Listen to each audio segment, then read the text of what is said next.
প্রতিটা ম্যাচ, প্রতিটা মুহূর্ত, জয়ের উল্লাস, হারের নীরবতা, মাঠের খেলা, টেবিলের খেলা, আবেগ অ্যাকশন আর বিশ্লেষণ, খেলা যেমন খবর ঠিক তেমন গরমাগরম। ওয়েলকাম টু স্টার প্লে, সঙ্গে আছি মামুনুর রশিদ। শুরুতেই শিরোনাম। ওয়ানডে ক্যাপ্টেন্সি থেকে বাদ মেহেদী মিরাজ, ওয়ানডে ও টি-20 ক্যাপ্টেন লিটন, টেস্টে অধিনায়ক নাজমুল শান্ত। জায়ান হাকিমের সাথে বাংলাদেশে আসছেন অমিত হাসান, নিহান হাসান ও ম্যাক্স রহমান, সিবি থমাস টুলির টেবিলে। ফুলহ্যামের প্রাক মৌসুমের দ্বিতীয় ম্যাচেও খেলেছেন ফারহান আলী ওয়াহিদ, স্বপ্ন দেখছে বাংলাদেশ।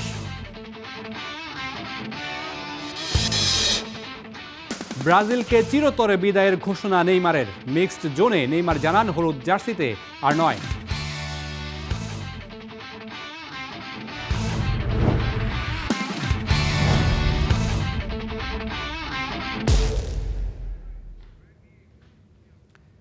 বিসিবির তৃতীয় পরিচালনা পর্ষদের বোর্ড মিটিং শেষে কথা বলছেন বোর্ড সভাপতি তামিম ইকবাল। ওয়ানডে অধিনায়কের সিদ্ধান্ত ইতিমধ্যেই চলে এসেছে। লিটন কুমার দাস তিনি ওয়ানডে অধিনায়ক হয়েছেন, মিরাজকে বাদ দেওয়া হয়েছে। এর ছাড়াও বিপিএল সহ বেশ কিছু গুরুত্বপূর্ণ বিষয়ে তিনি কথা বলছেন। সরাসরি সেখানে চলে যেতে চাই। এখন লুকাচুরি তো করতে পারবো না ভাই, because there are other ways for them আমাদের কাছে আসার। সো আই থট যে ওরা আসুক, আমরা কি মনে করি, আমরা কি চিন্তা করি, আমরা কিভাবে করে ডিজাইনটা পছন্দ করি না করি, এইসব ডিসকাশন হয়ে তারপরে পরবর্তীতে যেটা আপনাকে বললাম, পরবর্তী স্টেপগুলো নেওয়া হবে।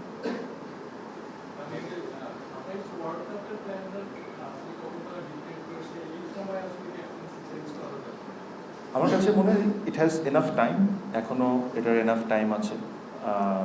আর দের ইজ এমন কাউকে ক্যাপ্টেন্সি নতুন করে দেওয়া হয় নাই who was not in the system, though he was doing it in other format, but he was in the system. So এরকম না যে নতুন করে একটা মানুষকে নিয়ে এসে দিয়ে দেওয়া হলো যে যার জন্য কঠিন হয়ে যাবে এক বছরে টিম সাজানো। যে ব্যক্তিকে দেওয়া হয়েছে সে অলরেডি একটা টিমকে হ্যান্ডেল করছে and he is doing it quite well. So I don't think this is a challenge. So this is just a change of names.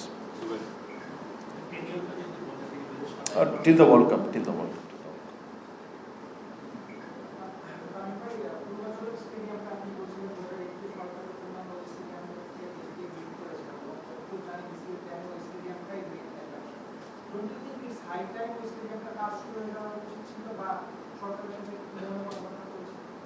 আমি বলেছি তো একমাত্র, আমি তো বলেছি যে এই আমরা আলোচনা শুরু করেছি। I don't know if I am going to get the funds, how fast I am going to get the funds. এগুলো তার আমার উপর ডিপেন্ড করে না। We are discussing, আমরা এই জিনিসটা বলবো, and if the government feels like যে এটা আমাদেরকে ফান্ড করবে, and then we'll start as soon as we get the funds.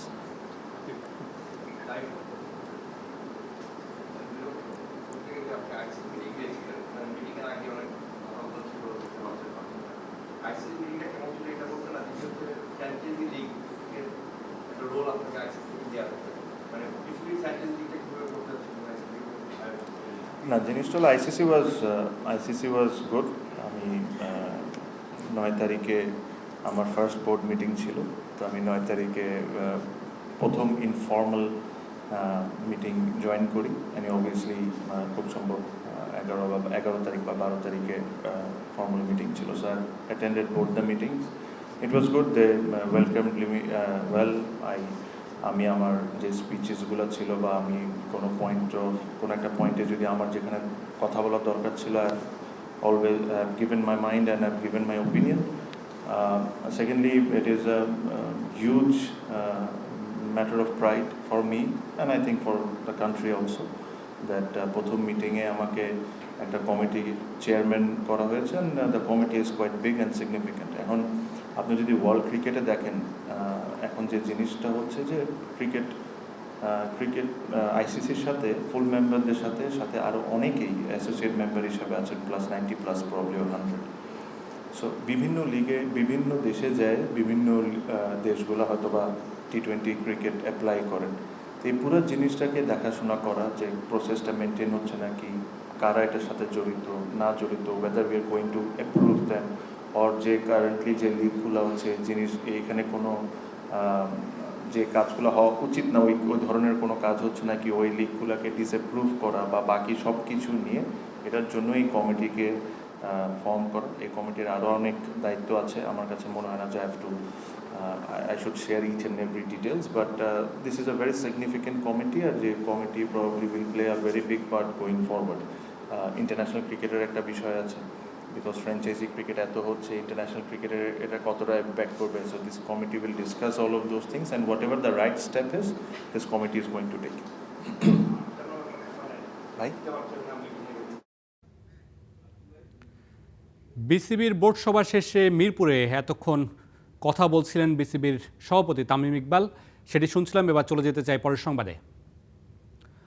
Australia সফরের আগে শেষ মুহূর্তের প্রস্তুতিতে ব্যস্ত বাংলাদেশ দল। অনুশীলনে মুশফিকুর রহিমকে ঘিরে তৈরি হয়েছিল চোটের শঙ্কা, তবে পরে মিলেছে স্বস্তির খবর। এর মধ্যেই আলোচনায় ব্যাটিং কোচ মোহাম্মদ আশরাফুলের অনুপস্থিতি।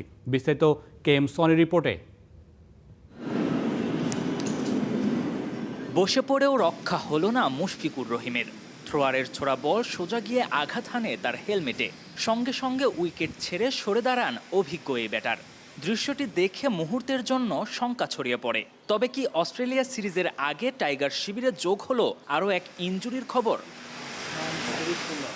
সেই আশঙ্কাতেই দ্রুত এগিয়ে আসেন বিসিবির প্রধান চিকিৎসক দেবাশিস চৌধুরী। মুশফিককে ভালোভাবে পরখ করেন তিনি। তবে স্বস্তির খবর, কিছুক্ষণ পরে আবার ব্যাট হাতে নেটে ফেরেন মিস্টার ডিপেন্ডেবল। বোঝা যায় বড় ধরনের কোনো সমস্যা হয়নি। মুশফিকের মতো অস্ট্রেলিয়া সফর সামনে রেখে দীর্ঘ সময় ব্যাটিং অনুশীলন করেছেন সৌম্য সরকার, অমিত হাসান, জাকের আলী ও মুমিনুল হকরা।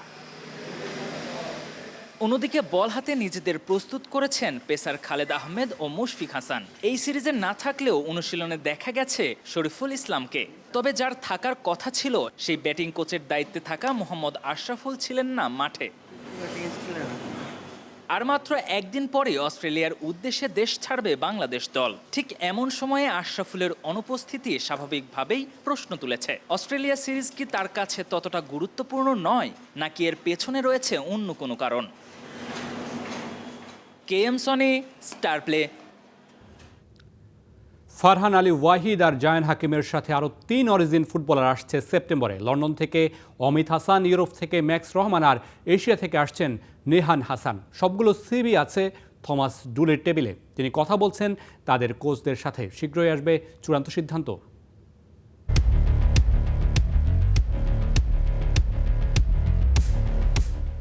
ফারহান আলী ওয়াহিদ আর জায়ান হাকিমের সাথে আরও 3 অরিজিন ফুটবলার আসছে সেপ্টেম্বর উইন্ডোতে, আগেই জানিয়েছে স্টার প্লে। তাদের মধ্যে 2 জন ফরওয়ার্ড, 1 জন সেন্টার ব্যাক। তবে তারা কারা, কোন দেশ থেকে আসছেন, সেটিও এবার খোলাসা করা যাক। বাফুফের সহসভাপতি ফাহাদ করিমের সাথে কথা বলে জানা যায় লন্ডন থেকে আসছেন 1 জন ফুটবলার, আরেকজন আসছেন এশিয়া থেকে, আর তৃতীয় ফুটবলার আসছেন ইউরোপের দেশ স্ক্যান্ডিনেভিয়া থেকে। 3টি সিভি বর্তমানে আছে হেড কোচ থমাস ডুলির টেবিলে। তিনি যোগাযোগ করছেন এই ফুটবলারদের সাথে এবং তাদের এজেন্টদের সাথে। তার গ্রিন সিগন্যাল পেলেই কার্যক্রম শুরু করবে বাফুফে। একজন লন্ডন থেকে, একজন এশিয়া থেকে, আরেকজন ইউরোপ থেকে, মানে নট ইউকে, আমার মনে হয় স্ক্যান্ডিনেভিয়ান একটি দেশ থেকে। আমার এক্স্যাক্টলি এই মুহূর্তে দেশটা মনে পড়ছে না, বাট উনি এখন বোধহয় আপনার এক্স ইউএসএসআর যে ব্লকটা আছে রাশিয়ার, এক্স ইউএসএসআর যারা ছিল ওইখানে একটা লিগে খেলে ইউরোপেই, বাট ওখানে একটা I think 3rd or 4th tyre লিগে খেলে। সো বাট সবারই ভালো গ্রুমিং অ্যাপ আছে, ভালো ট্রেনিং আছে। তা আমি হেড কোচ সাহেবকে সব 3টা প্রোফাইলে দিয়েছি। উনি ইনফ্যাক্ট ওনাদের এখন যে ক্লাবগুলো আছে সেই ক্লাবের কোচদের সাথে কথাবার্তা বলছে। উনি আমার থেকে কোচের নাম্বার চেয়েছিল, তো আমি নাম্বারগুলো দিয়ে দিয়েছি ওনাকে। সো উনি এনি টাইম হয়তো আমাকে জানাবে যে he would like to welcome them or না। উনি বলতে পারে যে না, আমি এটাকে চাই না। বাট আমি তো আসলে টেকনিক্যাল মানুষ না, বাট আমার কাছে দেখে মনে হচ্ছে না, I think all of them will be called ইনশাআল্লাহ। বাফুফে থেকে এখনই নাম প্রকাশ করতে নারাজ। হেড কোচের গ্রিন সিগন্যাল না পেলে নাম জানাতে চায় না ফেডারেশন। তবে স্টার প্লে এই ফুটবলারদের পরিচয় বের করার চেষ্টা করেছে। একেবারে নিশ্চিত না হলেও বিভিন্ন তথ্য সূত্রে উঠে এসেছে লন্ডন থেকে অমিত হাসান, ইউরোপ থেকে ম্যাক্স রহমান আর এশিয়া থেকে নেহান হাসানের নাম। এই 3 জনকে কেন যাচ্ছে বাফুফে? কোন পজিশনে খেলেন এই ফুটবলাররা, তাদের শক্তির জায়গায় বা কি, চলুন দেখা যাক। লন্ডন থেকে আনার চেষ্টা করা হচ্ছে অমিত হাসানকে। তিনি মূলত রাইট উইংয়ে খেলে থাকেন, তবে অ্যাটাকিং মিডফিল্ড হিসেবেও খেলতে পারেন এই অরিজিন ফুটবলার। ফুলহ্যাম এফসির একাডেমিতে বেড়ে উঠেছেন অমিত। বর্তমান ট্রান্সফার রেকর্ডে তাকে উইদাউট ক্লাব হিসেবে দেখানো হচ্ছে। এছাড়াও লন্ডন থেকে আলোচনায় আছেন আরিয়ান আমির, যিনি স্ট্রাইকার হিসাবে খেলে থাকেন। সামনে আসছে মিডফিল্ডার তানিল সালিকের নামও। এছাড়াও গুঞ্জন আছে ওয়েলসের জে উদ্দিনকে নিয়ে। এবার একটু এশিয়ায় চোখ দেওয়া যাক। লেফট উইং নেহান হাসানকে নিয়ে চলছে জোর আলোচনা। মূলত লেফট উইংয়ে খেলা নেহান খেলতে পারেন রাইট উইংয়েও। দুই উইং দিয়েই স্বাচ্ছন্দ্যে আক্রমণ সানাতে পারেন এই ফুটবলার। গতি তাকে অন্যদের থেকে এগিয়ে রাখে, সাথে 1-to-1 ড্রিবলিংয়ে কাট করে স্বাচ্ছন্দ্যে শট নিতে পারেন। বর্তমানে যুক্তরাষ্ট্রের ফিলাডেলফিয়া ইউনিয়ন একাডেমিতে আছেন, তবে এই বছর তিনি MLS নেক্সট প্রোতে ফিলাডেলফিয়া ইউনিয়নের হয়ে খেলেছেন। ইউরোপ থেকে আসছেন ম্যাক্স রহমান। দুই ফরওয়ার্ডের সাথে তিনিই একমাত্র ডিফেন্ডার। লেফট ব্যাকে খেলে থাকেন এই ফুটবলার। আধুনিক ফুটবলে তিনি ফুল ব্যাক হিসেবে উইংয়েও খেলতে পারেন। সুইডেনে বেড়ে ওঠা এই ফুটবলার বর্তমানে আছেন সুইডেনের অ্যাংবাই আইএফ ক্লাবে। 5 ফুট 11 ইঞ্চি লম্বার এই ডিফেন্ডার আধুনিক ফুটবলে বাংলাদেশের ডিফেন্সে হতে পারেন অন্যতম ভরসা। ইউরোপের স্ক্যান্ডিনেভিয়া থেকে আসার আলোচনায় নিলয় ভ্যান্ডার ফ্লুগের নাম থাকলেও আপাতত সেটি হচ্ছে না। দ্বৈত নাগরিকত্বের জটিলতায় পাসপোর্ট জমা দেওয়া ইস্যুতে এখনও সিদ্ধান্ত নিতে পারেননি নিলয়। তবে বাফুফে নিলয়ের অনুমতি পেলেই শুরু করবে কাজ। Mamunur Rashid, star play. বাংলাদেশের ফুটবলের ভবিষ্যৎ নিয়ে আশার আলো দেখাচ্ছেন একের পর এক প্রবাসী ফুটবলার। হামজা শমীদদের পর এবার আলোচনায় ফারহান আলী ওয়াহিদ। ফুলহ্যামের সিনিয়র দলের হয়ে টানা দ্বিতীয় প্রাক মৌসুম ম্যাচে মাঠে নেমে গোলের খুব কাছাকাছি চলে গিয়েছিলেন বাংলাদেশের বংশোদ্ভূত তরুণ উইঙ্গার। যদিও শেষ পর্যন্ত গোল পাওয়া হয়নি, তবু তার পারফরমেন্সে মুগ্ধ কোচিং স্টাফ এবং গ্যালারিতে উপস্থিত প্রবাসী বাংলাদেশি সমর্থকরা। বিস্তারিত তানজিম ঐশী রিপোর্টে। গোল হতে হতেও হলো না। আল আহলির গোলরক্ষক আর একটু দেরি করলেই হয়তো ফুলহ্যাম সিনিয়র দলের হয়ে নিজের প্রথম গোলটা পেয়ে যেতেন ফারহান আলী ওয়াহিদ। পর্তুগালে অনুষ্ঠিত প্রাক মৌসুম প্রস্তুতি ম্যাচে আল আহলির বিপক্ষে 1-1 গোলে ড্র করেছে ফুলহ্যাম। ম্যাচের 69তম মিনিটে ডান প্রান্তের উইঙ্গার হিসেবে মাঠে নামেন বাংলাদেশি বংশোদ্ভূত এই তরুণ। 5টা পাসের মধ্যে 4টাই সফল করেন। দলের জন্য আদায় করেন একটা থ্রো ইন। আর এরপরে আসে ম্যাচের সবচেয়ে আলোচিত মুহূর্ত।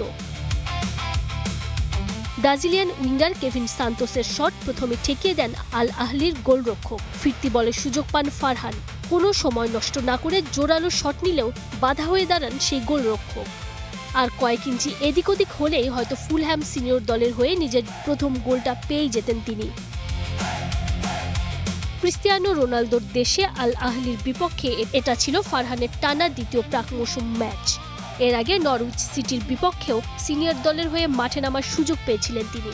দুই ম্যাচেই সুযোগ দেয় স্পষ্ট। নতুন মৌসুমে তরুণ এই উইঙ্গারকে কাছ থেকে পর্যবেক্ষণ করছেন কোচ আলভারো আলবেলোয়া। ফলে প্রতিযোগিতামূলক ফুটবলে ফুলহ্যামের মূল দলে অভিষেকের সম্ভাবনা আরও জোরালো হচ্ছে। ফারহানের এই ম্যাচ দেখতে পর্তুগালের স্টেডিয়ামে হাজির হয়েছিলেন অনেক প্রবাসী বাংলাদেশি। গ্যালারি থেকে বাংলাদেশের পতাকা উড়িয়ে তরুণ এই ফুটবলারকে উৎসাহ দেন তারা। ম্যাচ শেষে ফারহান তাদের সঙ্গে ছবিও তোলেন।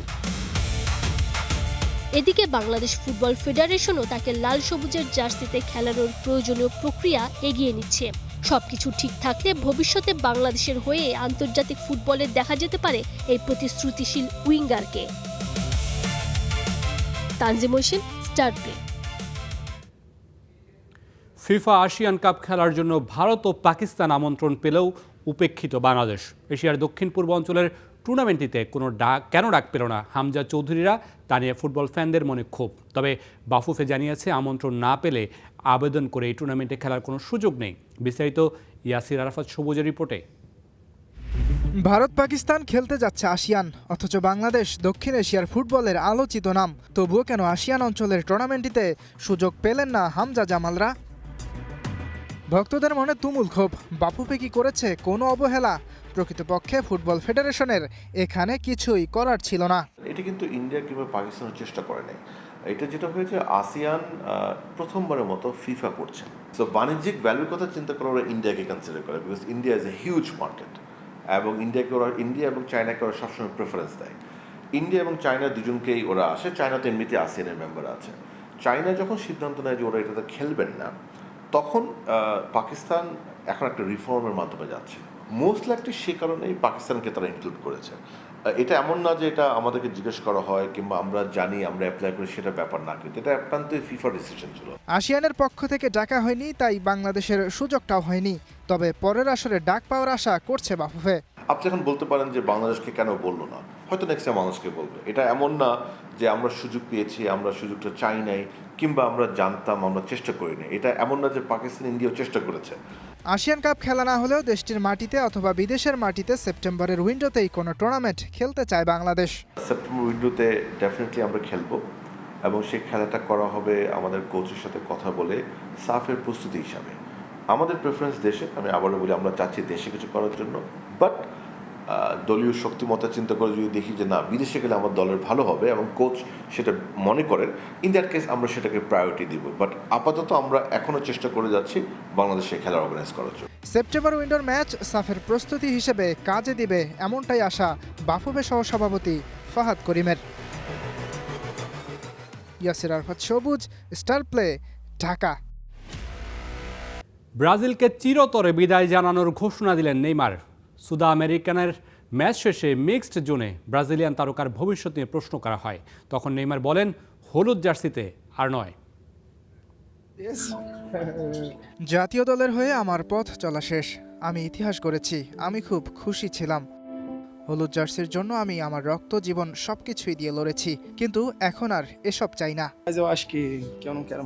কাঁপা কাঁপা কণ্ঠে নেইমারের এই কথাগুলো বলতে কতটা কষ্ট হয়েছে কে জানে। তবে ব্রাজিলিয়ান তারকার বলা প্রতিটি লাইনেই হৃদয়ে টুকরো টুকরো হয়ে যাওয়ার কথা ফ্যানদের, কারণ একটা প্রজন্মই বড় হয়েছে হলুদ জার্সিতে নেইমারকে দেখে, যা আর কখনোই দেখা মিলবে না।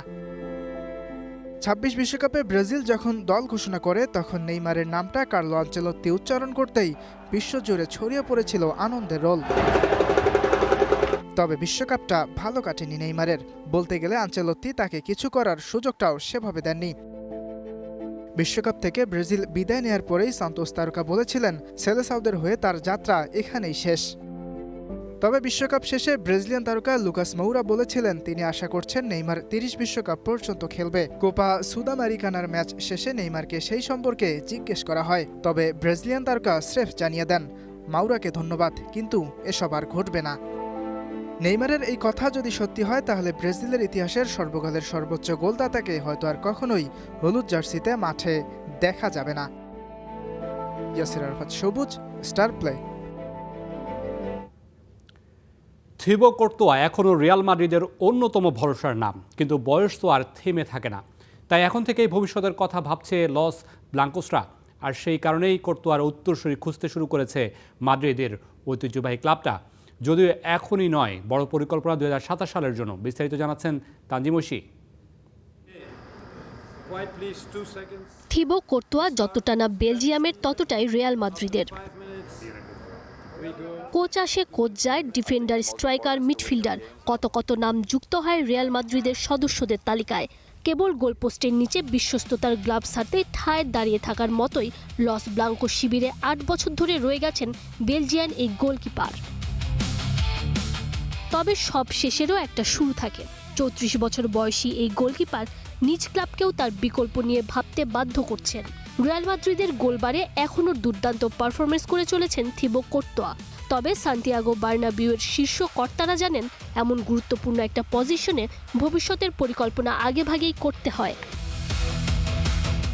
এই পরিকল্পনাকে আরও ত্বরান্বিত করেছে রিয়ালের যুব একাডেমির একটা পরিবর্তন।